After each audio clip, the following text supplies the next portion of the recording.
Ladies and gentlemen, good day and welcome to the Medplus Health Services Limited Q1 FY26 earnings conference call.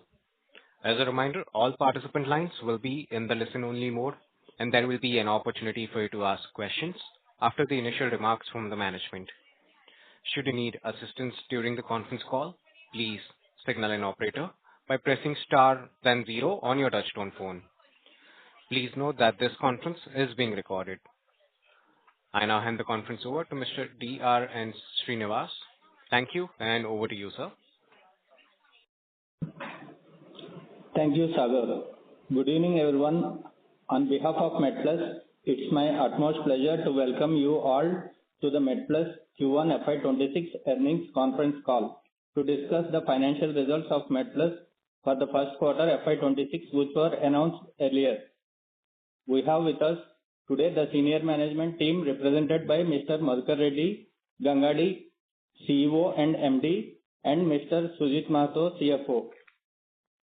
Before we begin, I would like to mention that some of the statements made in today's discussion may be forward-looking in nature and may involve risks and uncertainties.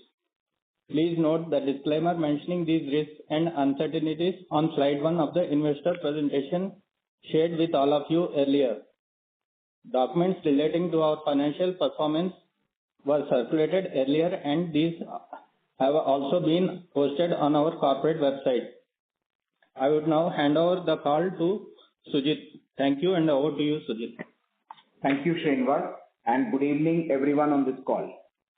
As informed earlier, we continue to strengthen our back-end operations and infrastructure to support long-term scalability and ensure seamless execution. We remain focused on optimizing our existing network while laying a strong foundation for opening new stores across the 13 states in which we operate. As an update, out of the 10 additional warehouses, 6 warehouses have become operational. This disciplined approach will enable us to drive sustainable growth and enhance value for all stakeholders. In terms of our network, we have opened 124 new stores during the current quarter. Over the past 12 months, we have added a net total of 369, gross additions of 456 in terms of new stores. Throughout Q1, there were 23 store closures. Considering both openings and closures, we achieved a net addition of 101 stores during the quarter compared to the 100 stores added during the last quarter. Store closures also include 8 franchisee conversions. We continue with the outlook of adding 600 new store additions in fiscal 26. In terms of our store network age, around 21% of our stores have been operational for less than 2 years, and the remaining 79% of our stores have been operational for 2 years or more. At the end of the quarter, our network grew to 4,813 stores with 2.5 million plus square feet compared to 4,444 stores and 2.3 million plus square feet at the end of June 24. The average store size is 527 square feet. On the revenue mix, presently Medplus offers over 1,350 plus carefully selected SKUs spanning across pharmaceutical and non-pharmaceutical categories. Private label sales for Q1 FY26 constitute 21.5%, pharma being 20.8% and non-pharma 8.7% of our total revenue. On GMV basis, during the current quarter, the share of private label pharma sales stood at 20.4% compared to 7.9% in Q1 FY24 prior to the launch of Medplus branded pharmaceutical products. On our financial numbers, our consolidated revenue is 15,426 million for the quarter. Our consolidated operating EBITDA stood at 728 million, representing 4.7% for the quarter. Around 99% of our revenue is from our pharmacy operations. Revenue from pharmacy operations grew by 6.6% YOY on GMV basis and 3.3% YOY on net basis. The pharmacy operating EBITDA stood at 690 million, representing 4.6%. Update on our stores' performance. I would like to update on our stores older than 12 months. Revenue from these stores in Q1 was 14,188 million, representing 95% of pharmacy revenue. These stores had a store-level EBITDA margin of 10.9%. The store-level operating ROCE of these stores stood at 59.8%. A word here on the store-level EBITDA margin by age. While stores greater than 12 months had a margin of 10.9, this was 11.1 for stores greater than 24 months and 6.9 for stores in the 13 to 24 month age bracket. If we allocated non-store related costs, then the operating EBITDA of stores greater than 12 months would be 727 million, which translates to a margin of 5.1%. An update on our working capital. Our net working capital for Q1 was 59 days. The inventory in our warehouse was 36 days. In Q1, the inventory level of our first-year stores was 97 days. In comparison, for our stores older than 12 months, the inventory was 39 days. An update on our diagnostic business.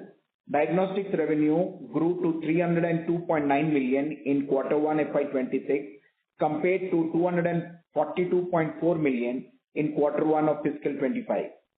Diagnostic segment recorded an operating EBITDA of 41.3 million, representing 13.6% compared to 3.3 million in Q1 of the last fiscal. In April, we sold 457 gross plans a day. In May and June, this was 468 and 520 plans respectively. As on end of June, we had 1,64,000 active plans covering 3,40,000 underlying lives. As on 31st March, this number was 157,000 plans covering 3,27,000 underlying lives. Our current observed on-time renewal rate was 24% in Q1 versus 27% in the last quarter.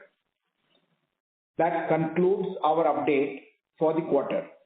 I request the host to open the line for questions. Thank you very much.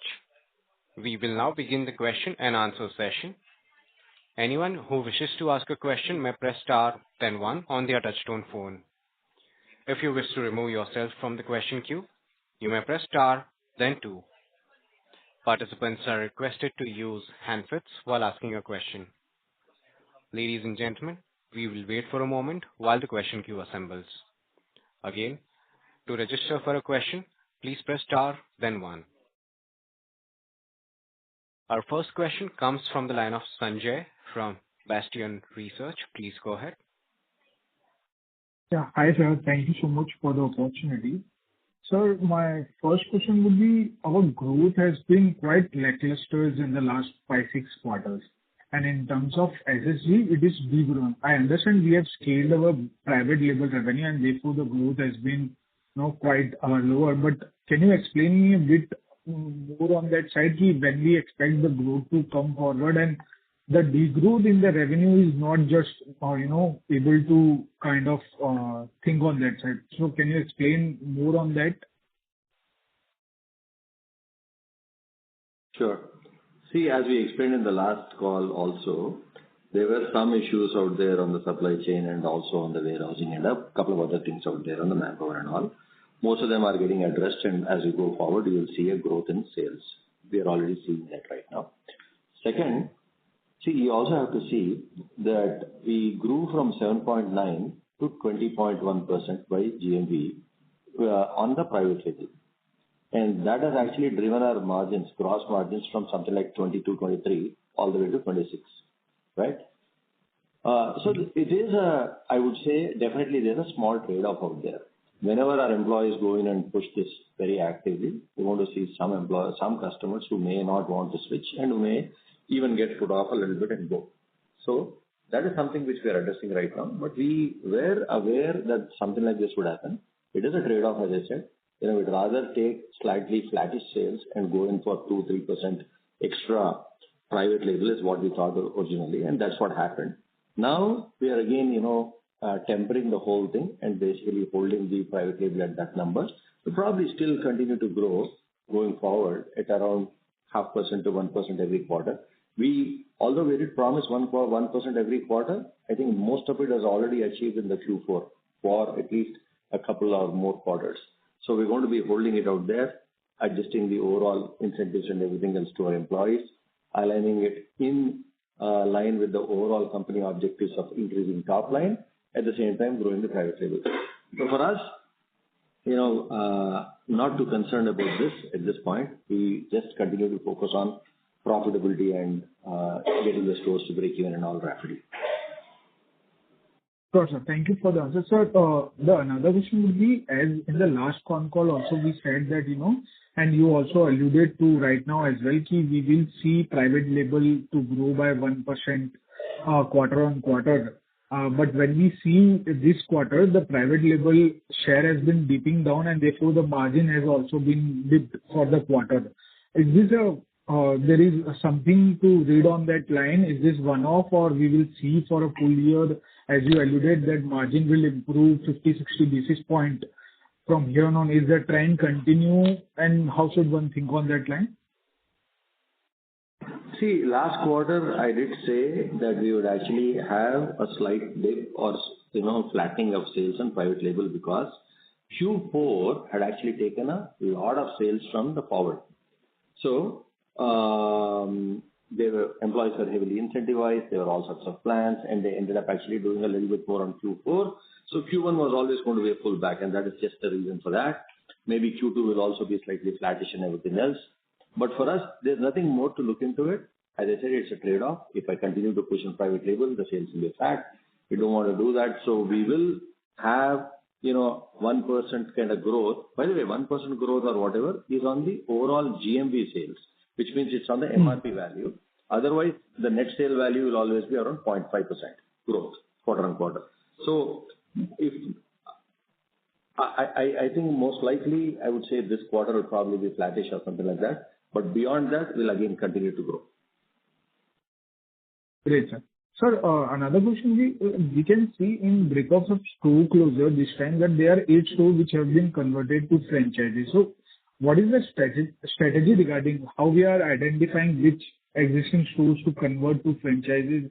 Are these less performing stores, or the strategy regarding franchising model? So in the coming year, what proportion of stores can we expect from this model, like 4-5 years down the line? Yeah. See, for us, some of the existing stores where we feel that a franchisee can do slightly better, in some places where, these are in slightly secluded kind of locations where they have to be, I would say, will probably benefit from a franchisee who comes in and does the informal kind of labor thing in which he stays longer hours and everything else, where we think there'll be benefit, we'll most likely give it. There's no particular model out there. But going forward though, this year, of course, as I said, we will only be doing piloting on the franchisee stuff. While going forward, that is the plan for us. I don't see any major changes. We will have some more conversions, but not to a major extent. We will, once the pilot is done, maybe in a quarter or two, we'll be able to guide you on the future, which is what percentage will we end up actually going as franchisee versus company-owned stores. Right now, it's still not yet. I would say the numbers are not yet frozen. Sure, sir. So my last question would be, we have seen that our diagnostic segment has been ramping up, and we were making losses at operating EBITDA level a year ago, and now we make 13.6% operating EBITDA level. So is it plan to not grow this business still intact, or we can expect some expansion in this segment, at least in the states we are already operational? No, we don't really expect to grow this at all at this point of time. While we were never in doubt that this would actually, get to profitability and all, that is not the criteria which we have set ourselves, or at least that is not the metric which will, decide whether we end up expanding or not. The metric is the membership numbers They are still at only 164,000 as of now. We need them to go beyond 200 and preferably closer to 250,000 members before we decide on expanding into new states or new cities. So thank you so much for answering. I will get back into it. Thank you. Thank you. Thank you. Our next question comes from the line of Sudarshan Agarwal from Axis Capital. Please go ahead. Yeah. Am I audible? Yes, sir, you are. Hello? Yeah, go ahead. Yeah. So on the branded generic side, I think in the last call you did highlight that, our incentive scheme on the private label side was kind of affecting the branded piece. This quarter, obviously, the decline has dropped a little bit to around 3% Y-on-Y. Should we expect that, the branded piece to grow going ahead in future quarters? No, I don't think so. I don't think the percentage of private label is going to dip any further or it'll go down too much. So it'll be there.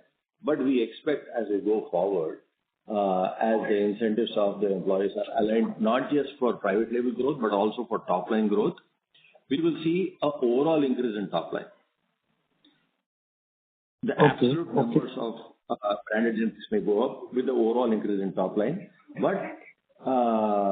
But yeah, I would expect that they will end up being higher in the cost of private label. Got it. And on the SSG front, I understand that, it is better versus last quarter, sorry. But when do we expect us to be back to, let's say, high single digit kind of SSG growth by?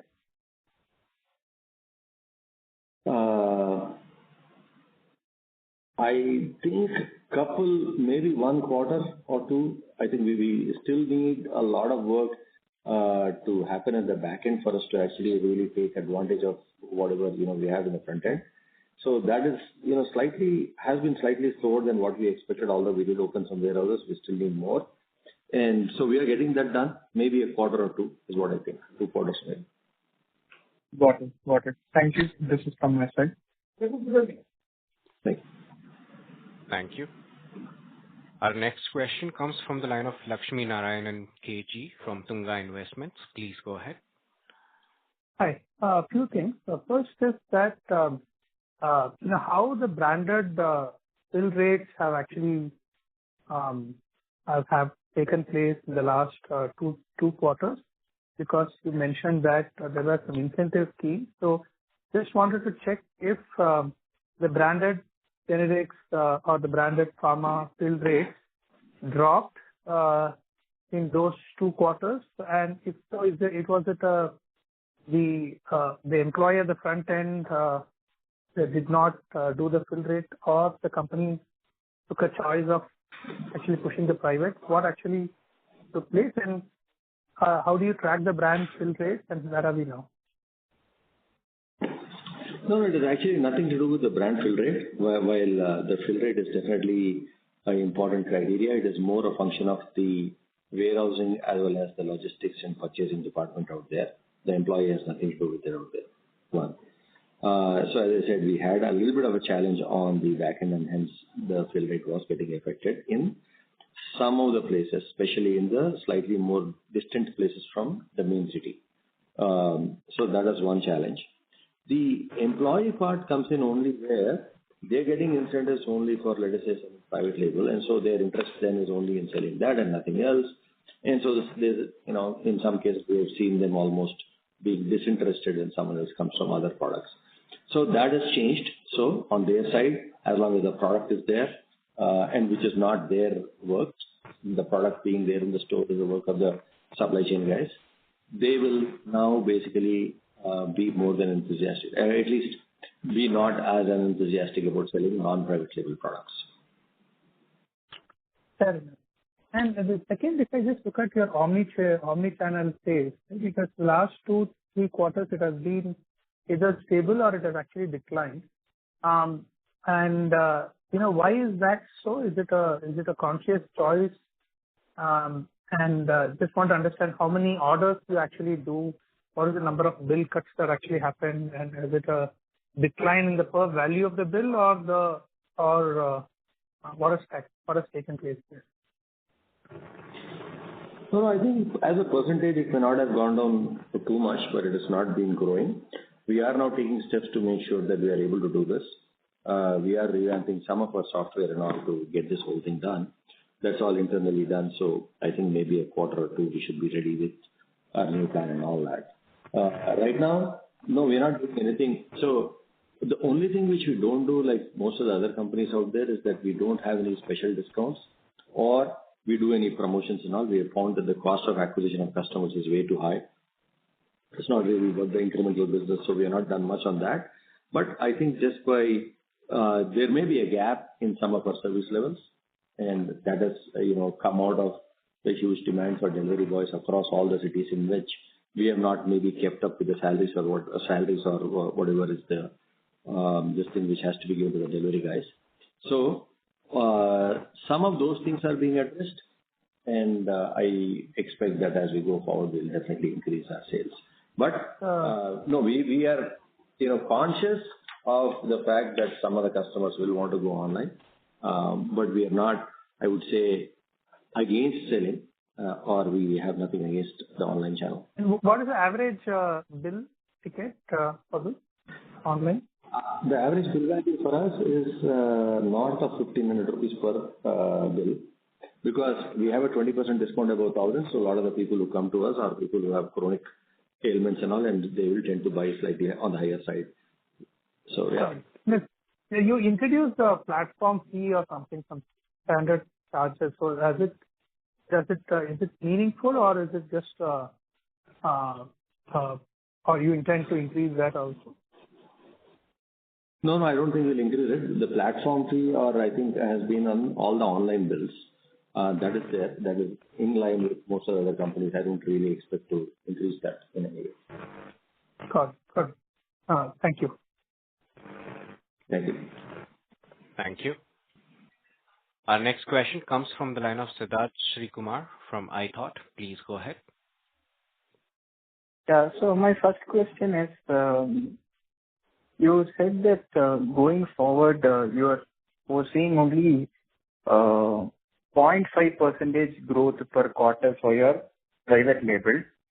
Does that mean that the percentage of private label in your overall sales will come down, and therefore gross margin will also be not 26% going forward? No, why do you say that? I said it will grow from here, right? So if I'm growing from here by 0.5% every quarter, it should actually grow. It's not going to come down. But you are saying that 0.5% is the volume growth, or is it like the share in your overall sales? Share in our overall sales. Okay, it's not the growth number. Okay. Second question I have is regarding when I went to a lot of your stores, the one thing which was visible was that they don't have all the branded generics which are not your brand, and therefore some customers are not buying from the store. So do you plan to address this issue in any way? As much as possible. It is almost impossible to have 100% fill rate. It will take several crores of inventory in each store to do that. So our goal is to be the best in the market out there. I believe we are still much better than most of our competition. But it is possible that in some places, in some stores, maybe some brand we may not have. It's a continuous process of improvement actually, and we continue to get better and better. Okay. So one more question I have was regarding the warehousing. Like pan India level, how many warehouses do you have? And how many stores can one warehouse cater to effectively without actually pressuring your supply chain? Sure. So around 40 warehouses is what we are currently having, including the 10 which we have recently added. Roughly around 350 to 400, 450 max, we can sweat each of the warehouse to service our stores in that region. Okay. So 40 is the overall number of warehouses across the country, and one warehouse can service how many stores? 300 stores. 350 to 450 range, Again, some of the warehouses are purely only pharma. Some cater to the FMCG products as well. And that's how we think for our current network, this would service at least in some areas we sweat up to 500 stores. In some areas, this is between 300, 400, which means there is sufficient capacity even to grow new stores in those areas. Okay. Thanks for answering questions. Thank you. Our next question comes from the line of Raman KV from Sequent Investments. Please go ahead. So I have it's more like a clarification. My understanding is as your private share of private label increases, your revenue MRP revenue store level MRP decreases mainly because the average cost of private label medicine is comparatively less than branded generics. Is my understanding right? That is right. So if we are growing the private share label, there will be two things. There won't be the same store growth will be very hard to achieve, and the store level MRP growth will be declining trend. So how are you planning to address this? One is that, and a follow up on that is you initially mentioned that the employees were incentivized to push private label products. So, and now you have talked about that the strategy has changed. What's the change in the strategy? How are you planning to bring same store growth across all the stores of Medplus? Okay. So first of all, if let us say the private label is sold more, even if the top line actually goes down, the absolute amount of money you make is much higher. So if you are making, let's say, X on a brand, after the discount, you actually make 2X on this, not as a margin or not as a percentage, but actually in absolute terms. So it is actually good if you were to do it. So there's nothing wrong with it. Now, but so that is not the intention though, right? The intention is not to make private label 100% and not supply the customers what they want, because not everyone wants our private label. There will be people who will want the brands. So the goal is to basically be a multi-branded guy, keep offering our private label and show the benefits of it, and keep convincing some people to switch. That's all. Now, on the employee incentive, so where the earlier incentives were only aligned towards increasing the private label, now they have a mix where they are supposed to also grow the top line for them to get the private label incentive. So it is different in different places. I can't go into the full details, but yeah, that's what it is generally. So they are no longer linked only to one part of their performance. Okay. And so, with respect to capex per store, what's the capex per store for us? Typically 7 to 8 lakh rupees per store. It of course depends on the size of the store. The rental advance is around 2 to 3 lakhs. So you could say 10 to 11 lakhs overall. And sir, with respect to the, you said now you will be aiming for increase in private label share products by 0.5% every quarter. So which is effectively 2% increase from current 13% to 15% by the end of this year. So I just wanted to understand how will the gross margins and operating margins will improve. Yeah, it's a little unlikely that this quarter will also grow. So most likely not, but the quarter after that start growing. The reason I say that is because we kind of achieved the growth of 2 or 3 quarters in last quarter, and we are stabilizing it out there in Q4. So after that, it will continue to grow. So it is going to be a function of the growth of private label. 0.5% on net sales value or 1% on MRP value, which is what we have been saying. Yeah. So how if you are increasing 0.5% on net sales value, how much will your gross margin improve by? Any Ballpark number? Every 0.5% will probably give it to you by around, or give you around 0.2%. Gross margin improvement. Okay. Thank you, sir. 1.25%. Thank you. Thank you, sir. Thank you. Our next question comes from the line of Madhav from Fidelity. Please go ahead. Yeah. Hi, sir. Good evening. Thank you so much for your time once again. Just one question. I joined the call a little late. Sorry about that. Maybe it's a repeat question, but just wanted to understand, thinking, going ahead, how is the management thinking about balancing the margins and the growth? I guess margins have been very strong, and seems like we still have levers to grow the private label, which means gross margin should remain strong going ahead. But how do we think about just the top line and the gross margin or EBITDA margin equation for the next sort of few quarters or 1 or 2 years? That would be great, sir. Thank you. Just want to understand that. Okay, sure. So a couple of things. One, the margin can come down if the number of new stores we open are going to be very high. The overall margin, I don't mean the gross margin, right? But we expect to open only 600 stores, so it's not going to be a huge impact on the overall EBITDA of the company. Now, on the gross margin, obviously it is very beneficial for us to continue to grow the private label, and we are doing that. But at the same time, we don't want to put off customers who are coming for brands, and so that will be counterproductive. So we are going to, as I said, we have already realigned some of the incentives and all. So we expect that if not this quarter, from next quarter onwards, we'll continue with the same kind of growth, which is either 1% on MRP sales or 0.5% on net sales. Okay. So the mix part is quite clear, actually.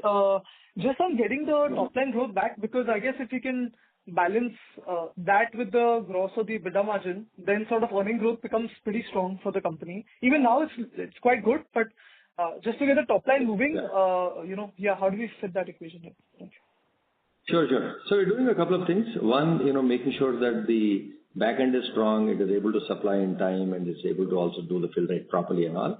And also we are aligning our employees into doing a little bit more of their top line sales and everything else. So both those will, help us catch up on the SSG. I don't think it's going to be a big concern. So yeah. Got it. And so, just on the EBITDA margin side, now that, Q1 we've done about 4.5, 4.6%, and I guess this is easily the one of the weaker quarters for the company. Correct me if my understanding is wrong, please. So is it fair to assume that, for a full year basis, our EBITDA margin should be, north of 5% for sure, and maybe moving closer to 6% in coming times? Is that how we should think, or that's being a little too optimistic? I think the latter may be a little too optimistic. I think we'll definitely grow from here as we go forward. Especially, Madhav, since last year was a very, very strong growth year for us on the private label. And as I said, we want to balance it a little bit and grow slightly more moderately at around 0.5 or 1%, depending on how you look at it. I think the growth may be not as high as that.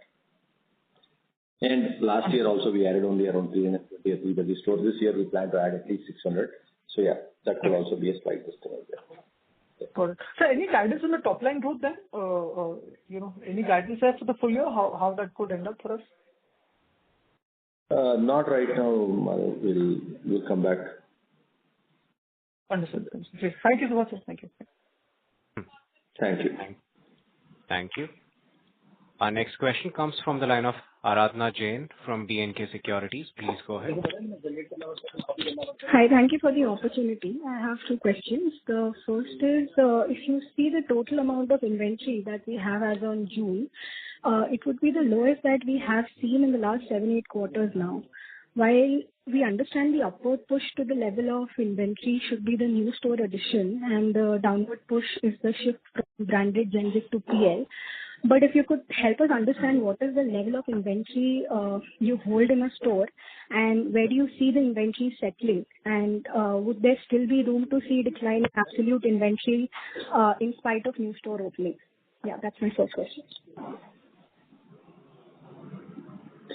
See, new store opening will basically increase the number of days of inventory, that's all. In absolute terms, it's always going to be around 17 to 18 lakhs of inventory per store, per store. So that's going to be the number. But every time you open a store, you have to open it with a buffer inventory out there. Buffer meaning you really don't know what the customer last. There is a set of products which have to be there in the store. And initially, since the store usually starts with around 3 or 4 or 5 lakh rupees per month, you're going to see a much higher number of days of working of inventory. So that's one. So that's not going to change. Second, on the private label, will it push down the inventory and all? It's still early days because we are not really looking to. So we are actually carrying both private label as well as our own right now. At some point, we may get a slightly better idea of which which branded generic to drop or which not to stock, and then maybe you will start seeing the decrease of inventory days out there, or at least the value, if I would say, for us as we go forward. Understood. The second question is, how is the acute versus chronic mix currently under PL? Is it similar to the historic levels of chronic more than acute of at 60-40 ratio, or has there been any change there? No, it's always been chronic higher, mainly because, chronic patients usually have a much higher need of medicines. They are also, since they spend so much more, they are going to be affected a lot more by increase or decrease of discount. And so we expect those guys to actually come in. And that's been the cause. That's been the case, actually. Chronic is always higher for us. Understood. That's all from my side. Thank you so much and all the best. Thank you. Thank you. Thank you. Our next follow-up question comes from Sanjay from Bastion Research. Please go ahead.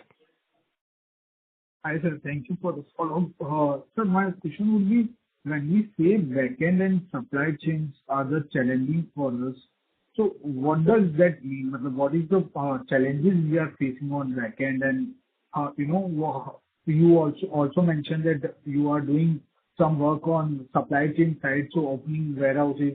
What else we are doing on that side? If you can explain in detail, it would be really great to understand going forward how things will change from here. Yeah. So it's largely what you said earlier. It's on the warehousing side. Tamil Nadu basically had one warehouse and it was supplying 1,000 stores. And from Chennai, you're supplying all the way down to Madurai and Deep South. And that became a problem out there until we set up the Madurai warehouse. Now Madurai warehouse is slowly coming to speed, and so we will see some of those problems going away as we go forward. Similarly, in Karnataka, we had one warehouse in Bangalore and it was supplying all the way to Bangalore and Udupi. Now we have set up one more warehouse in Hubli. So, obviously, when you have something close by, you are able to. So that is one. Just the distance alone will basically come down significantly when you have a local warehouse and you are able to supply every day. Second part, since we had actually opened a lot of stores very, very quickly, the warehouses themselves were a physical constraint. They were overflowing out there, and so we were not able to just put in enough stock and have it retrieved on time to send to the stores. These are getting addressed.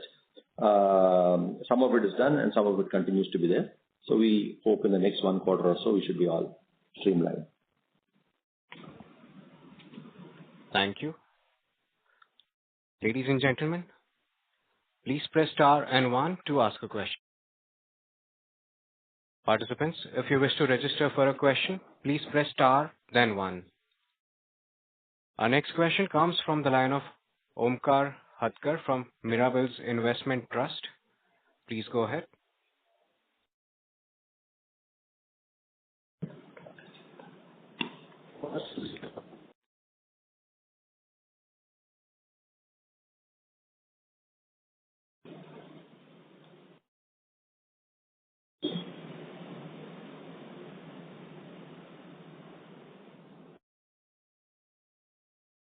Like, for example, insulin or others, like say GLP drugs, etc. Sorry to interrupt. Sorry to interrupt. Omkar sir, we could not hear your question earlier. If you can please repeat the question once again. Okay, is my line clearer now?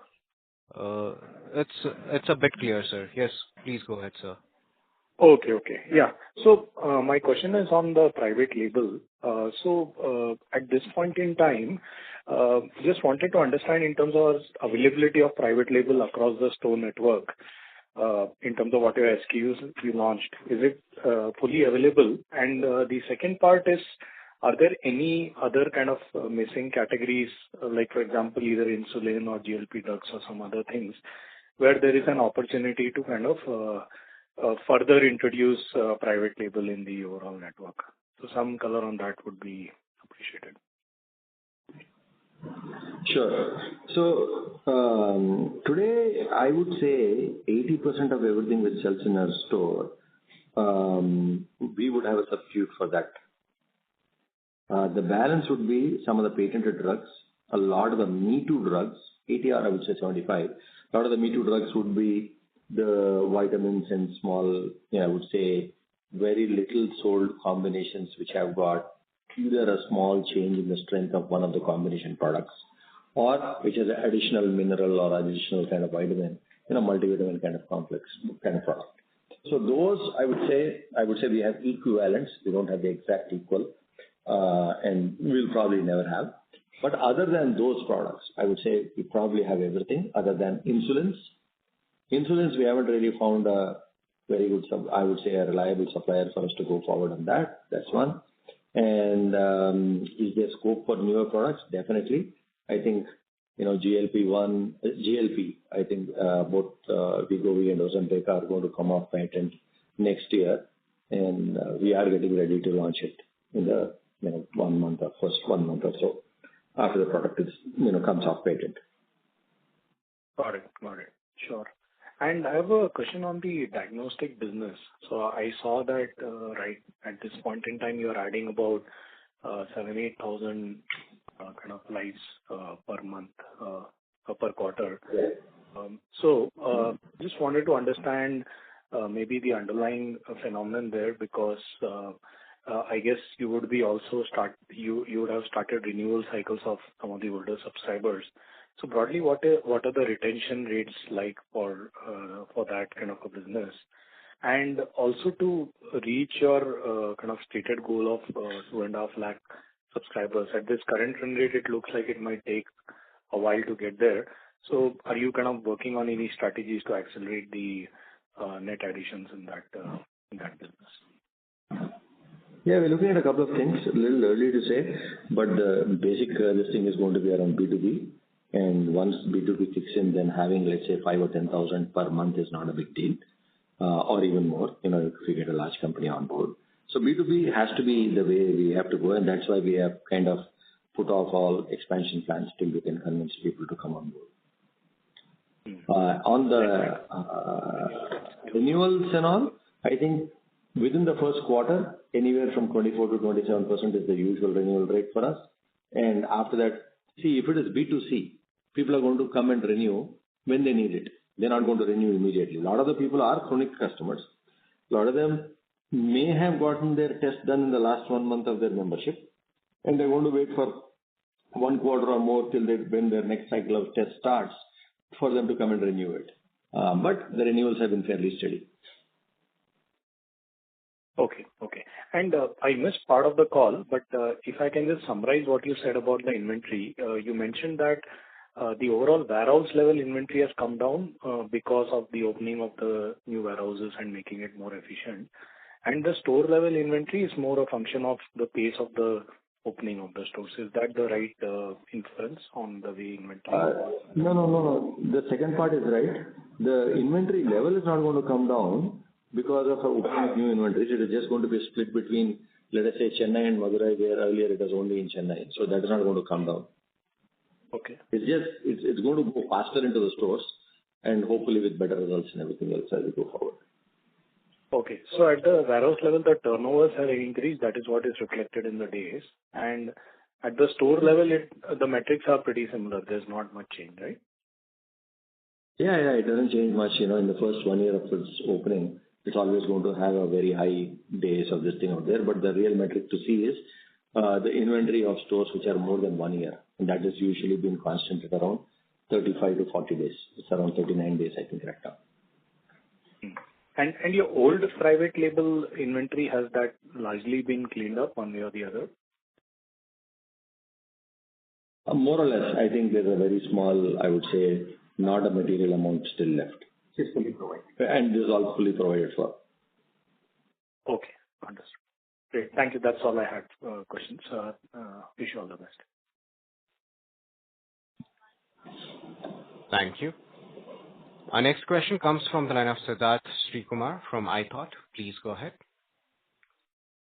So you said that the most of the private label sales is for the chronic side. So I just want to know what would be the, like out of the customers you have in that segment, how many customers do repeat? Almost everyone. I mean, I'm sure, there are some customers who don't. We don't have the exact numbers for it. But anyone who comes and takes a chronic medication is just going to repeat. We haven't seen, I would say when we looked at it, it is not dissimilar to any branded product out there.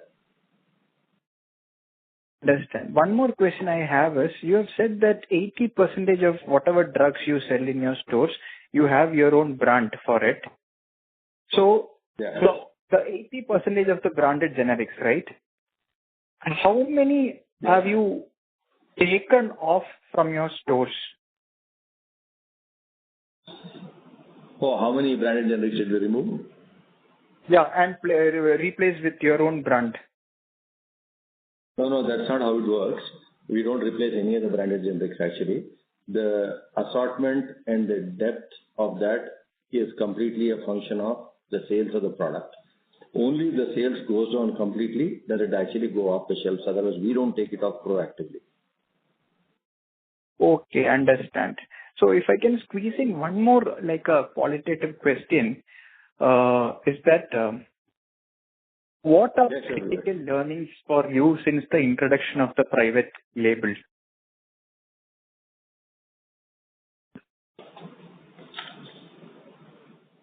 I think we knew everything. I'm just kidding. So I would have wanted the adoption to be much faster, honestly. I thought, we would right now be at, close to a 30% by GMV kind of terms. It is only at 20 out of 80 right now, so which is around 25% of the overall sales. It probably, the early adopters after they moved in, I think the rest of the naysayers out there will take a little while to come on board. And we are seeing that happen gradually. So slightly slower than expected. That's all. Okay. Thanks. Thanks for the opportunity. Thank you. Thank you. Our next question comes from the line of Neelam Punjabi from Perpetuity. Please go ahead. Yeah, thanks for the opportunity and congratulations on the margin execution that we have demonstrated over the last 12 months. My first question is that on a GMV basis overall, how was the growth YOY for the quarter for the pharma business?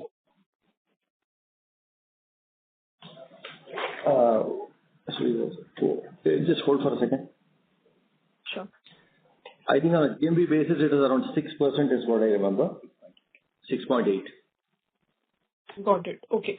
And my question is on the overall growth. So, while historically we were growing at a high double digit, and in the last 4 to 5 quarters, we have slowed down to about mid to high single digit growth. And you've mentioned that this is because of private label going up, which is at a steep discount to branded generics. However, given that this higher private label is now in the base, can we expect the growth to pick up, and go back to the double-digit growth that we had historically, let's say in the next couple of years? Yeah, definitely. It's going to be a function of 2 things. 1, the number of stores we add, and 2, the overall growth itself. I fully expect that we will start growing out there. One of the things is there's definitely, I would say, a trade-off between margins and growth, which is between private label and private label, which basically accounts for the gross margin, and just growth, which is going to come from selling branded products. So we choose to go the private label way. We wanted to really expand the market, take form a solid base, and from there grow private label slightly in a slightly more consolidated fashion, but again, refocus on the branded stuff. So we will now start growing because of that. But for us, it is a conscious call. We really wanted to expand the margin and take it to at least 25%. That makes sense, sir. But what I'm trying to understand is that while that has happened in the last, let's say, 12 months or so, is this now a pivotal or a inflection point where we'll be able to grow at a better rate compared to the last 1 year, with keeping the margins at this current healthy rate? Like, what is that inflection point? Is it today? Is it 6 months out, where the growth would start picking up along with maintaining the kind of healthy margins that we've already demonstrated? Sure. So two things. One, of course, the reshifting of focus to or realigning the incentives of all the employees to both, to make sure that they sell both branded as well as private label. One. Second, as I said, streamlining of the overall supply chain and everything else, which will take a quarter or two completely to happen. That will also help us increase the fill rate and increase our sales. So both those things will start happening, and they'll result in a top line growth. Thank you. Understood. Got it. And just one last question. In terms of our target of 600 store addition, what would be the broad split between the franchisee stores that we'll be opening and our own stores?